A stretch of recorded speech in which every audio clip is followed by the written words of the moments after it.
Good afternoon or evening or morning, dear viewers. Today, I want to share with you the second and final part of the dramatic story we began to discuss last time. We stopped at the moment when Pete found out about his wife Tina's infidelity and exposed it to his parents. What happened next? And what happened next? We will find out shortly.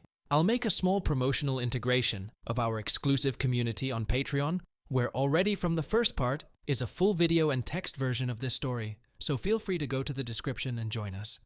I also note that this story is posted for educational purposes only, so that any of my viewers can think about the fidelity of their spouse and warn themselves in advance against any bad consequences. Okay, I think I've said all I need to say. Let's get started. The Memory Box.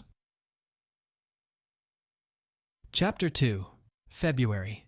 My name is Christina Annabelle, but everyone calls me Tina. Well, not really everyone, but I'll explain why later in the story. I won't share my last name. My father says it's been so slathered in mud that it couldn't be more tarnished, but I don't want to risk making it worse. I've done enough damage already. I am quite pretty, 5'2" tall, slim, with nice C breasts, short brown hair, and brown eyes. I'm 25 and recently divorced. I've been going to counseling since July, and recently my therapist suggested that I be honest about my story so I can come to terms with the consequences of my actions. It all started around this time last year, when a colleague, Sophia, asked me for a favor. At first I reacted rather reservedly. We weren't particularly close after all. Anyway, she said that she and her partner, John, were going badly, and she had decided to date other men. She needed a friend who would provide her with an alibi for her dating life. This was my first missed opportunity. If I had told her to fuck off like the other girls did, I would still be married. But I didn't, so it's my fault, not hers. Although I still fucking hate that fool for asking. So without getting a direct rejection, she kept pestering me, saying that all she needed me to do was agree with her if John ever asked if she and I were going out together. I didn't know her partner, and Sophia said he was being a jerk and deserved it, so I agreed. Why? Why would I agree to lie for someone to help them cheat on their partner? I have no idea. Even if she was my best friend, I should have said no. I was raised better than that. So I failed at both the role of daughter and wife. Sophia kept me informed of her adventures, and despite my doubts, I was intrigued. How was she finding these men without going out to the club to pick them up? John would surely notice that. So I asked her, 5 paragraphs in, and I've already lost count of how screwed up I am. What an awesome specimen I am. So, excited by my interest, she pulled out her phone and went to this website, infidelity.com, that's what it was called, and told me how people in relationships could register on the site to find single people for a night out without commitment. Then she smirked and said, "Unless you really want to be tied down." I was disgusted, partly that such a site existed, and partly that it had occurred to someone I knew to use it. But then, a couple times a week, she showed me guys who fit her profile. Some of them were really cute. I asked her if she was afraid that John would somehow find out about it. No, she told me. Relationship members have private profiles, and they only open them to singles if they want to continue dating. So if a single guy writes that he wants to meet a tall, blue-eyed blonde in his 30s or older within a 30-mile radius, I get a notification.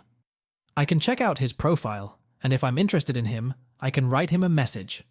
Even if any of John's family or friends are on the site and turn out to be a suitable match, I can just ignore them, and they'll never know it's me. By mid-March, Sophia had met 6 different men and bragged to me about each of them. She didn't tell anyone else in the office about it, although I think a couple of older women suspected something. One even took me aside and suggested that I put some distance between me and Sophia, but I ignored her. Smart, huh? By mid-April, I began to be intrigued by the response I might get if I registered. It wasn't that I was dissatisfied with Pete, my husband. It was just that I was curious.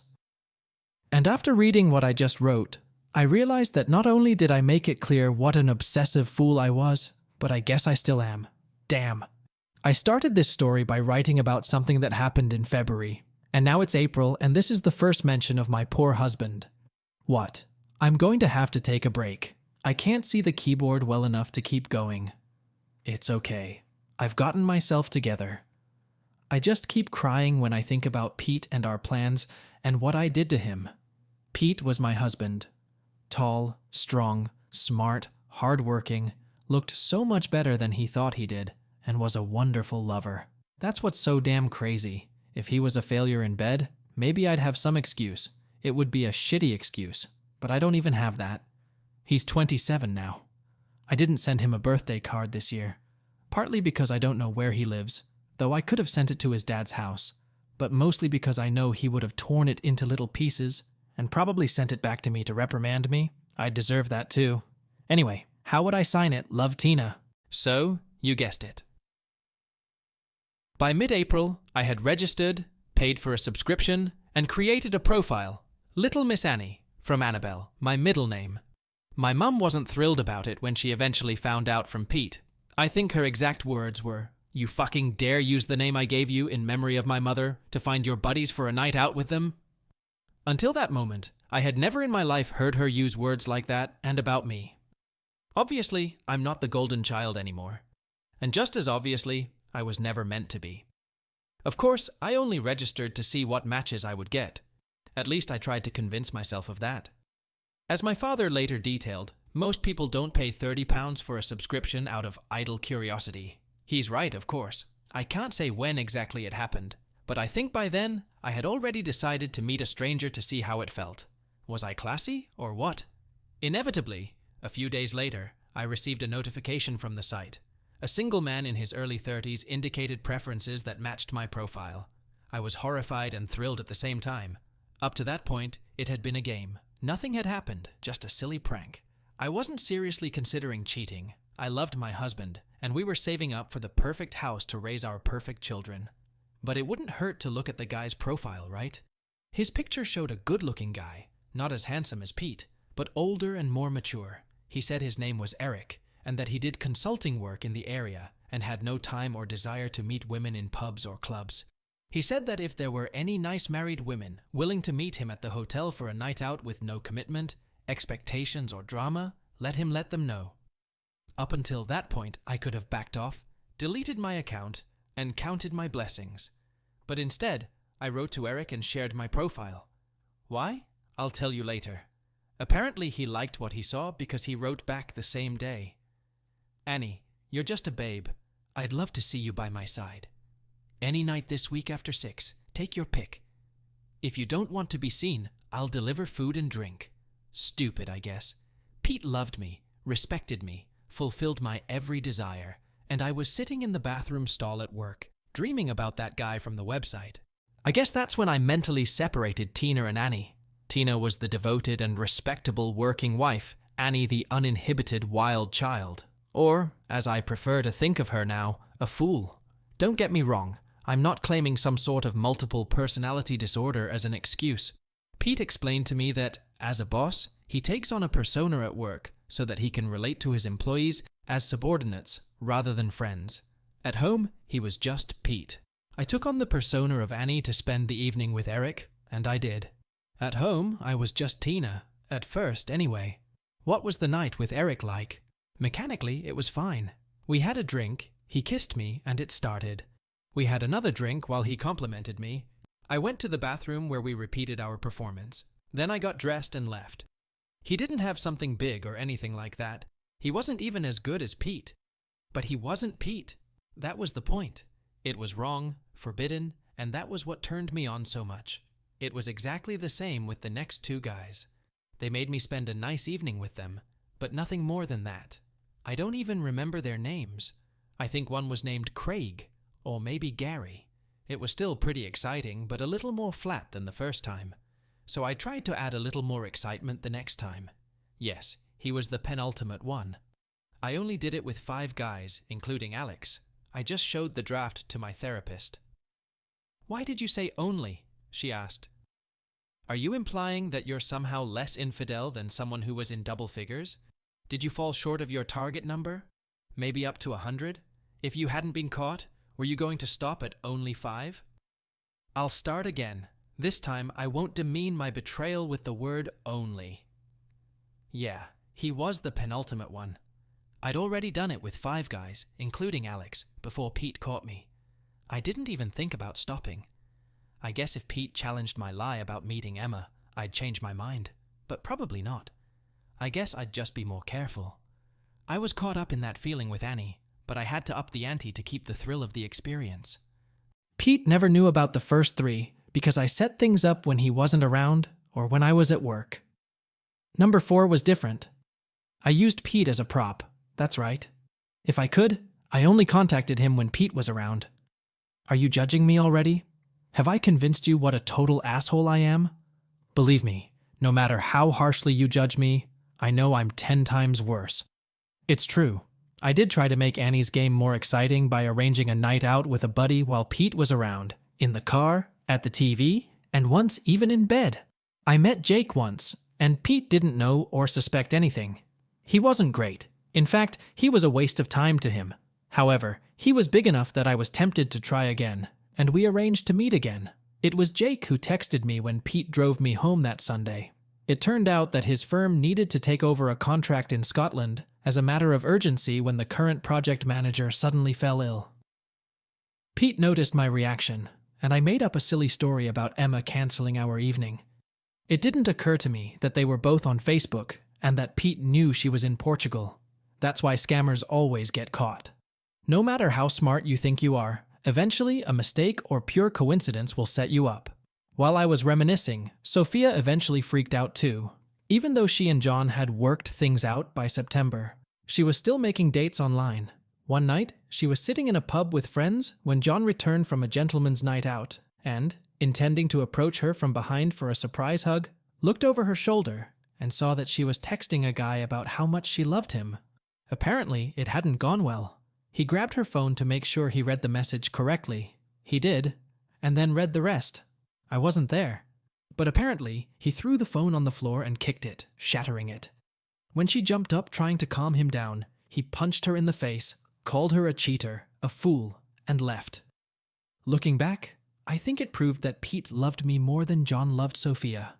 Pete made sure I realized how devastated I made him, and made sure Mom and Dad were there to help me after I learned my lesson. If he had just left, I would have lied to them, and they deserve better. I can't thank him enough for that now. Not that I felt that way at the time. Sophia, on the other hand, just shrugged. She hadn't learned anything. I still fucking hate her. I was a little tipsy that Sunday night, and didn't notice Pete's quieter-than-usual demeanor. It was obvious now that he was wondering why I had lied about the cancelled night out. He was up early the next morning too, but I was so damn narcissistic that I didn't pay much attention to it. Monday evening was pleasant. He'd had a shitty day at work, although I didn't realize it at the time, mostly because of his wife. So after tea we settled down on the couch and watched a movie together, then got into bed and did some nice things. He was so tender and loving. Oh man, I miss him so much. Excuse me. I had to go for a walk. The neighbors now don't even comment when they see me walking to the park with tears in my eyes. On Tuesday, the big denouement began. I'll explain later how I know a bit about this side of the story. Bottom line. I received a message from the Infidelity app that a new user's preferences were exactly the same as mine. His profile picture showed a handsome young guy, and his bio said he hadn't done anything like this yet and was looking for a married woman to show him how. I wasn't going to wait until I got home to respond to this, so I texted him almost immediately to tell him I was really interested. I said I wanted to see his body and gave him access to my page. All Tuesday night, Pete was very quiet, although I didn't pay much attention to it. I just assumed that the problem stemmed from that jerk he fired. A real wife might have wondered. I, on the other hand, was waiting for some random guy to send me a picture. Around 8 o'clock, Alex sent me a text. It was so hot. I read his message and imagined running my hands over my perfect abs while my husband sat right next to me. I swear, I've never been so excited. That was then. Now I remember that moment as the ultimate act of betrayal, worse even than the night with Alex. I felt sick when I read that last passage. I sent Alex my enthusiastic reply and detailed what it would be like for him to meet me. I know now that Pete saw that message, and I understand why he dumped me the way he did. Even now my hands tremble as I try to imagine how he must have felt reading the text I sent while sitting in the same room with him. What happened next? I looked at Pete, smiled, and told him that Emma's plans had changed and Thursday night was back on. I was so excited that I only realized in hindsight that Pete got the message shortly after and went to bed early. Apparently, the wife of the year didn't even pretend to care. I hardly saw Pete on Wednesday night. That must have been when he changed all our cans. I sat watching TV, probably deciding which outfit would be most appropriate for my first time. Then Thursday came around. I was so in a tizzy that I texted Alex to see how early he could meet me, and then texted Pete to say that Emma and I had decided to go for an early tea. Of course, he watched on her Facebook page as she took in the sights of Penn Palace a few 100 miles away. God only knows what he thought when he read my message, and I can't even imagine how painful it was for him to add, "Have a great time," in response. I won't go into detail about my connection with Alex. He was the sweetest and best lover of all 5. He was more than the first 4. At the time, I thought it was very sweet of him to worry about my husband. But even now I realize that as much as he wanted me, what he really wanted was for me to leave. But I didn't. I laughed and said, "What hubby doesn't know won't hurt him." That was true, except hubby did know, and it hurt him. Very much. I left around 10 o'clock at night, threatening to go home like a good girl. When I got to the apartment, I was surprised to find my mom and dad waiting for me outside. Shit, is Pete okay? Was all I could think. If he got hurt while I was doing all this, I would never forgive myself. Truth be told, he was hurt, but precisely because I was doing this shit. Anyway, my dad met me and asked me where I'd been. I told him the story I had prepared about my night out with Emma. I wondered why he repeated it over the phone. Then he said that Pete knew Emma was gone. So where was I really? I made up the excuse that there was an office party of 12 in the pub. Dad was puzzled, but asked if room 154 could hold a dozen people, and I understood. Pete knew everything. I felt like I'd been punched in the stomach. I felt dizzy, and the next thing I knew I was curled up in the street, vomiting, and my parents were trying to figure out what the fuck had just happened. Dad opened the apartment door with his spare key. I was out of luck. Mom, still confused, stood holding me in her arms while Dad looked at his phone. "What the fuck am I watching?" he said. I was afraid to think. Mom kept asking, "Eddie, what's going on?" But Dad wouldn't answer. I think he knew, but he couldn't face it, and he couldn't bring himself to tell Mom what he was thinking. He made a call and brought the phone to his ear. "Pete, what am I looking at?" He listened and stared at me. His confusion turned to disbelief and disappointment that his little girl had betrayed her husband. Dad put us on speakerphone as Mom kept asking him, begging him to tell us what was going on. We heard Pete's voice. "Janet, take Tina into the kitchen, show her the picture. Ask her if she knows what it means." My mom led me into the kitchen, though I could barely put one foot in front of the other. There was our wedding picture hanging there, the same one that had hung on the wall in the living room. It was lying on the dining room table, the glass broken. I told my mom that I knew I had made him so angry that he had broken the picture, but I never wanted to hurt him. He told my mom to make me look again.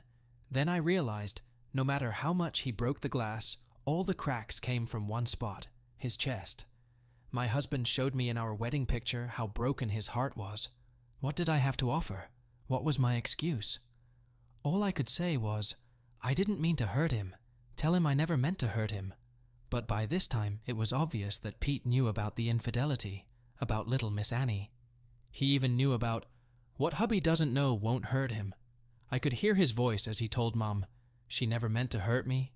No, she just didn't care." It wasn't true.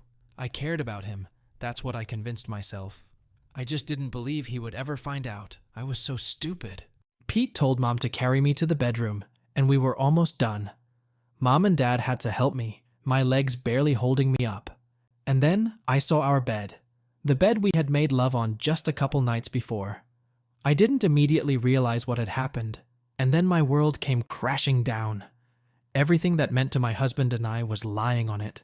Not torn or damaged. That would be a display of anger. No.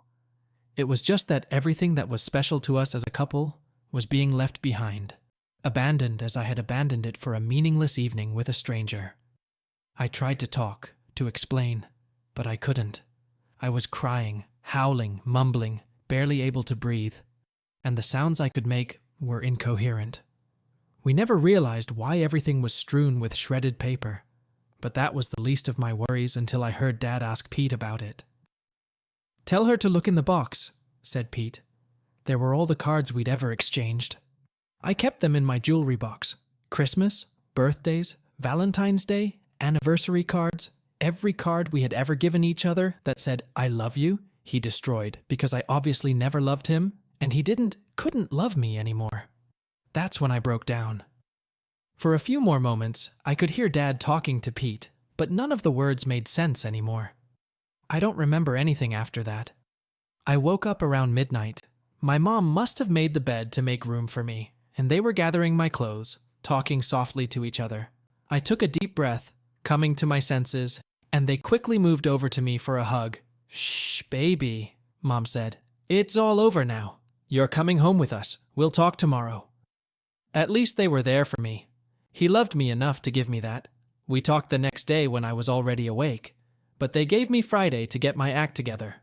However, the conversations that started on Saturday were not at all comfortable. They made their feelings clear.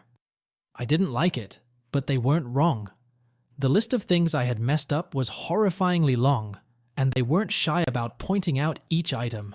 Basically, I was a lonely, homeless, emotional wreck, an adulterer, and a fool. My older sister called and said she had just seen Pete's Facebook post and generously shared her opinion of me as well. After finishing scolding me, she said she texted Pete to politely ask him if he could delete my profile. Yes, those were the exact words my older sister used to describe me. He had always liked Sue, and he did it that same day. It was Saturday afternoon when Dad showed me the divorce papers. When I stopped yelling that I didn't want a divorce, but Pete, Mom intervened. After she finished expressing her anger at my using her late mom's name for my adventures, she made it clear that I had made my choice on my back and on my knees. Pete would never look at me again without wondering who I would lure next, so I should just accept it. That was 3 times and 2 hints in 2 minutes. I really pissed her off. My parents insisted that I return to work on Monday. They called on my behalf on Friday to tell me I wasn't well. For 3 weeks, I drove by Pete's office 2 miles down the road every day to try to see him, to tell him how sorry I was, to apologize to him, to beg him to take me back. I don't know how my father found out, but he was blazing with anger. "Leave the poor bastard alone," he raged at me. "Haven't you fucking done enough to him already? If he ever gets to see you again, which I doubt, it will only be on his terms. You lost that right the moment you spread your legs for some random man." My father had never, ever spoken to me, or anyone for that matter, in that way. The reality, the finality of the consequences of my decisions became obvious to me. My marriage was over. How could it not be? 3 weeks later, I managed to meet with a psychotherapist for counseling. It was December, and I was Christmas shopping looking for gifts for Mom, Dad, and Sue when I saw a young man looking at me. He was holding hands with an attractive girl, but they were covered in scarves, and I didn't recognize either of them. He spoke to the girl and she nodded, and walked towards one of the nearby kiosks. He approached me, and realizing why I didn't recognize him, untied his scarf. "Alex!" I gasped. "No. Actually, it's Lee." He smiled a little sadly. "But you're not Annie either, are you?" "When did you find out?" I asked quietly.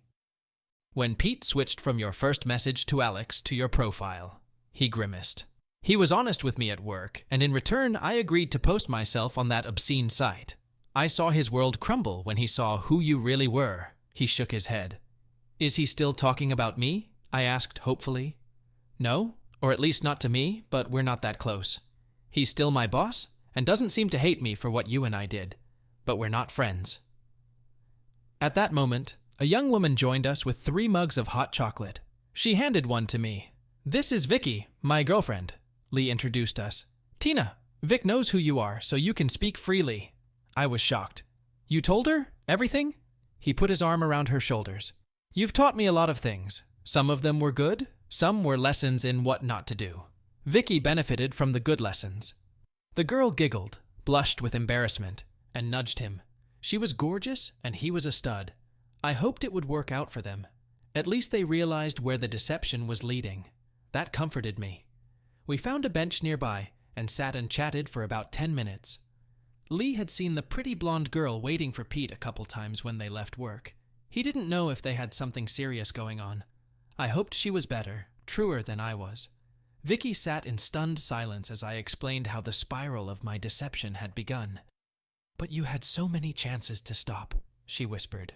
"Why did you risk everything for a meaningless evening?" I thought for a bit. Trite answer. I wanted to see what it was like and didn't believe I'd get caught. I paused to observe their reaction. I would sacrifice a limb to make up for the stupid things I've done. I lost everything that was important to me over a handful of meaningless pranks. We finished our drinks and said goodbye. They left, and I went back to my shopping. So, for those who need a wrap-up, here's the final summation. Pete's seeing someone. I hope she's nice. Lee is a confident young man with a beautiful girlfriend. Vicky has a sweet, experienced lover. My older sister thinks I'm a silly little fool. My father is trying to come to terms with his little girl acting like a fool. My mom is still offended that I didn't honor her mother's memory. And me? I'm trying to rebuild my relationship with my family. I realized that when asked, "Why did you do it?" a cheater answers, "Because I could." But you can't, not indefinitely. Karma is a bitch. So am I. So, I'm officially divorced and trying to start a new life. There's a new guy at work. One of the girls says she thinks like he's going to ask me out. If it's because he thinks I'm easy, I won't go. If he just wants to get to know me better, I'll go. And if he asks me out on a second date, I'll tell him the truth. I've been selfish and stupid, and I want to be better than I was because I don't want to and can't be responsible for hurting so many people anymore. I won't lead him on without telling him who and what I was. I just hope that one day I can convince someone that I know better now. What about Annie? All our household waste collected by the council is sent to an energy from waste plant on an industrial site outside the city. I threw everything I was wearing during the betrayal into the garbage can. Shoes, clothes, underwear, everything. On top of that, I threw away my cell phone, which I used to betray my husband. I even threw away my SIM card. I have a new number now. I was allowed to come in late on Wednesday, so I waited and then watched a garbage collection truck drive down our street in the morning. I watched as it unloaded our container with Annie in the gaping maw at the back. "Fuck you, Annie. Have a safe trip," I thought. Then I stood watching it continue on its journey that would end in the incinerator. I burned the bitch the fuck out. And that's the end of that wonderful story. As it turned out, it all led to the end of their marriage. Pete filed for divorce, and Tina found herself lonely and broken. She had to return to her parents, and only therapy gradually helped her realize how selfish and irresponsible she had been. In this installment, Tina honestly tells the whole truth about her actions and motives. She does not make excuses for herself, but admits guilt and regrets what happened. Tina realizes that she has lost her husband's trust and love forever. Now she has to start a new life, but it will not be easy because she has made a lot of messes. Friends, this story reminds us once again that trust and loyalty in relationships is a fragile thing. Infidelity can destroy the strongest bonds. So cherish your loved ones and don't betray them for fleeting pleasures. Value what you have. And then your relationship will pass the test of time. Be wise and remain faithful in love. I wish you a strong and sincere relationship. All the best.